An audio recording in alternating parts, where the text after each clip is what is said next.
So you're forced to shoot at a home invader, but one of your bullets winds up going through your wall into the neighbor's house.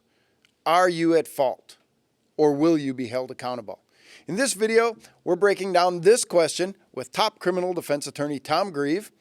And a quick reminder, we have a gun giveaway going on right now, but it ends soon. What you need to do is down in the description, click on that link, and we'll show you which gun you can win. Hi, I'm Kevin Michalowski, Director of Content for the U.S. Concealed Carry Association. And as I mentioned, I'm here with Tom Grieve.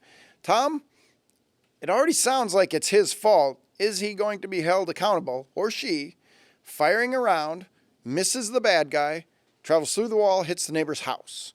So at this point, we don't know if anybody else was injured, but what's the liability for something like that?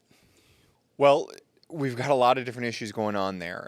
One of the biggest things, and for those of us who are here, or for those of you who may have seen our videos, you know full well probably what I'm going to start with, which is the laws, the laws, the laws. This is where knowing the laws, being educated on the laws really mean a lot, because in one particular jurisdiction, that may be what we kind of call a felony murder issue. In other words, the person who is breaking in, if God forbid, the bullet that you shot trying to defend yourself from the home invader, if that did strike someone and murder them, it would actually go on the bad guy. The charge would be against the bad guy Correct. for breaking in, because you wouldn't have had to shot. You would have Correct. had to shoot at him Right. to make this happen. So that could be one possibility, depending upon the laws of your state. Another possibility is, they decide, they being the prosecutor, to go after you for something or other. Hey, this was reckless use of a firearm. How dare they miss their target?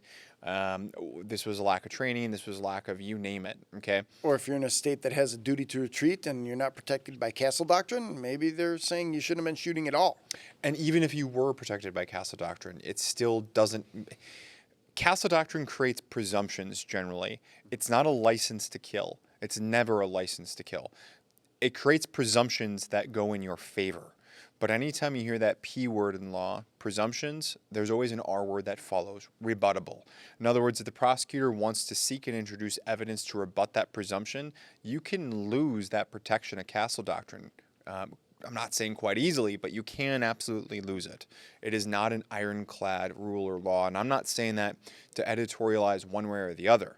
I'm saying that as a warning call of saying, look, this isn't what a lot of people think it is, for better or worse, and it's going to be important that you educate yourself on the law and that you train yourself to the highest standards possible to ensure that, God forbid, if you ever are in a situation like this, that you can minimize your mistakes, not only for your own protection, but everyone around you as well. Yeah, and we're just talking about criminal liability right now. Civil liability also comes into play on something like this, and that falls into the category I tell people all the time. Anyone can sue you at any time for anything, but civil liability, that's something that you need to pay attention to as well. If you are responsible for that bullet, it came out of your gun, you fired it, and it causes injury, you could be held liable in a civil court. And even if it doesn't cause injury, you can still be held liable. I mean, one of the old expressions that sometimes you hear in concealed carry classes and firearm training classes is what? Every bullet has a lawsuit attached to it. Yep. It's worded differently, but they all mean that, right? And it's absolutely true. And every bullet also has potential felonies attached to it. A firearm is a tool. At the end of the day, it's going to be as effective and it's going to be as morally charged as the agent that uses it. No more, no less. So it's really why, again, I keep coming back to the fact that both as a prosecutor and as a defense attorney, I've seen some people do heroic things with firearms. And I've also seen people do some horrific things without firearms, also with. Having a gun or having a bullet go into an unintended home, an unintended apartment, condo, you name it, that's not a good day for anyone. And, we're not trying to pretend that it was or is, even if it doesn't hit someone, God forbid if it does. But some trainers like to talk about trying to have an idea as to where's a safe field of fire, as if there is such a thing. You know, True. particularly if you live in suburbia or any kind of urban environment where there's basically hardly such a thing as that. But to the degree possible, without trying to be, you know, Monday morning quarterback, if you know that there's safer directions and other safer directions, it's not a bad thing to know, particularly if it's in your own home. The last thing you want to do is, hey, I'm going to shoot down this particular hallway, which is at the top of the stairs.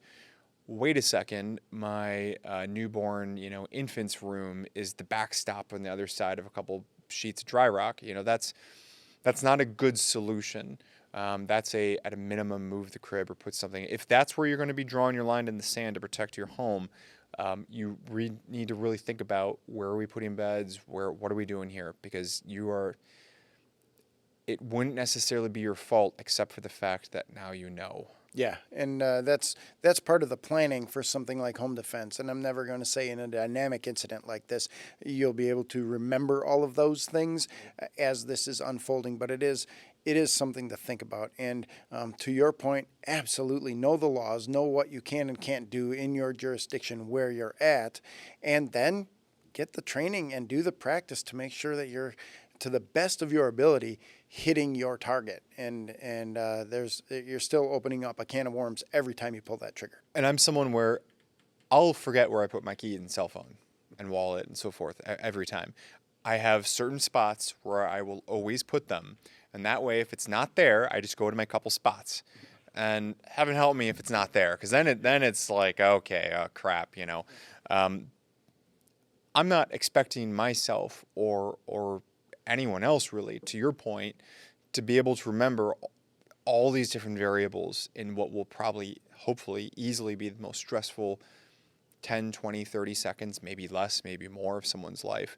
But that's why you have to be thinking about it now, to stack those variables, to minimize the amount of variables that you need to know and you need to be ultimately responsible for, whether it's in the moment or legally afterwards, so that you can focus on protecting your life and the lives of your loved ones.